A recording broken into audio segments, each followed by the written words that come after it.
Tonight, flowers adorn the sign outside of the Carter Presidential Center in Atlanta, Georgia. It is in honor of former President Jimmy Carter, who passed away yesterday at the age of 100. The nation will say its final goodbye on January 9th during a state funeral and national day of mourning.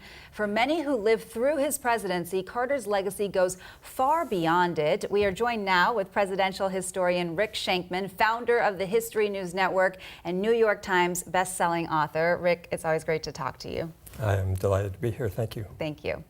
So, Rick, let's start with President Carter. And what are some of his biggest legacies that he leaves behind? Well, there are a lot of lessons from his life, and politicians paid very close attention to him when he was president. Okay. And the lessons that they learned were, don't do what he did, because it didn't work out. Okay. He came into office and he says, I'm always going to tell you the truth. The American people turned out really weren't wild about being told the truth. You remember the famous Malaise speech? In there he laid it out. You're going to have to make all these sacrifices. It's going to be difficult because oil prices are high, inflation is high, unemployment is high. It's going to be tough. The American people didn't want that. Ronald Reagan came in a couple of years later and he just painted everything in glowing colors. That's what they wanted. So that was one of the lessons. There were other lessons. But most importantly is the lesson that he taught us after he left. He reinvented the presidency. When he left office, he really didn't know what he was going to do. He was a young man. Most presidents are old and doddering practically by the time they end. You know, he's in his 50s, he's young. So, at least to somebody like me who's 70. So, what's he do? He reinvents what it means to be an ex-president. He doesn't go after money. He doesn't really worry about building a big library. He goes around the world and he tries to promote democracy. He goes to Africa and he says, guinea worm, that's a horrible thing. This is like a 2-foot-long, 2-foot-long worm that's literally living inside children. And he said, I'm going to do something about this. And he did. It's virtually been eradicated. Yeah. Exactly, because of what he did. And he also went to Latin America, where they had these elections that were being held, and he wanted to promote democracy down there. So he would go, and because he was an ex-president, the media would follow, the international media would pay attention, and lo and behold, they actually would run clean elections because they knew everybody was watching. So these were good lessons that we've learned. But politicians, you know, they thought, I don't want to follow in his footsteps as a president. That's a problem. He didn't like to schmooze. He didn't like to schmooze. He was an engineer. He was like Hoover. We've had 2 engineers as president, Herbert Hoover and Jimmy Carter. Neither of them were all that successful as presidents. Probably for the American people, one of the lessons ought to be don't elect an engineer as a president.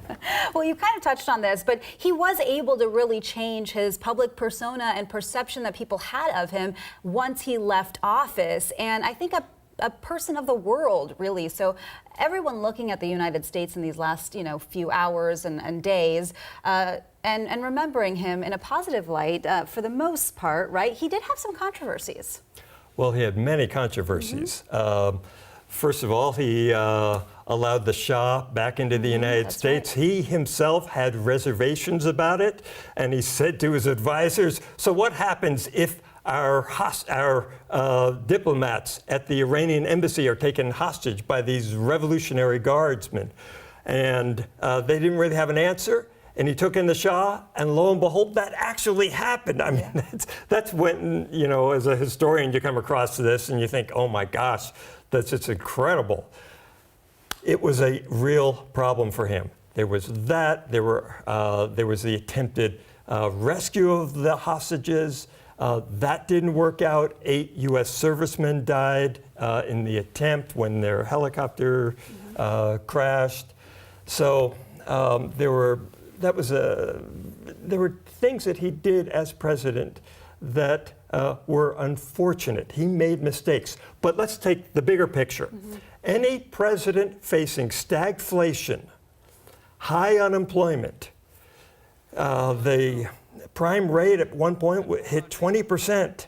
Okay, that's really out of his control as president. We like to scapegoat presidents and say, you know, they're in charge of the economy and gosh darn it, why couldn't they fix this? Well, most of the time with the economy, it's out of their control, but we needed a scapegoat. Jimmy Carter was a scapegoat, so that was a problem for him.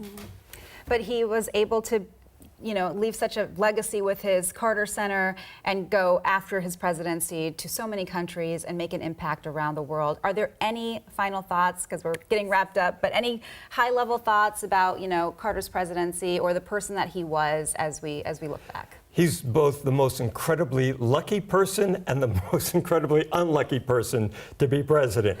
He was lucky because he was a man. You don't get to be president unless you were a man back then, still now. He was lucky because he was from the South at a time when the Democratic Party was really proven to be very weak in the South. After Lyndon Johnson passed the civil rights legislation, the voting legislation, what happened was a lot of white Southerners moved over to the Republican Party. He was a Democrat from the South, so he proved that you could have a Democrat win the South if you were from the South. Okay. So there was that. He was unlucky with what we've just talked about, stagflation, the Soviet Union invading Afghanistan created a problem, the diplomats being taken hostage, so a real mixed bag. Yeah, and a remarkable life, regardless. A remarkable American story. Yes. Here's a guy who, when he's born, they don't have a bathroom. Yeah. They don't have running Peanut water farmer. in the house. So, very American story. Rick, thank you so much for being here.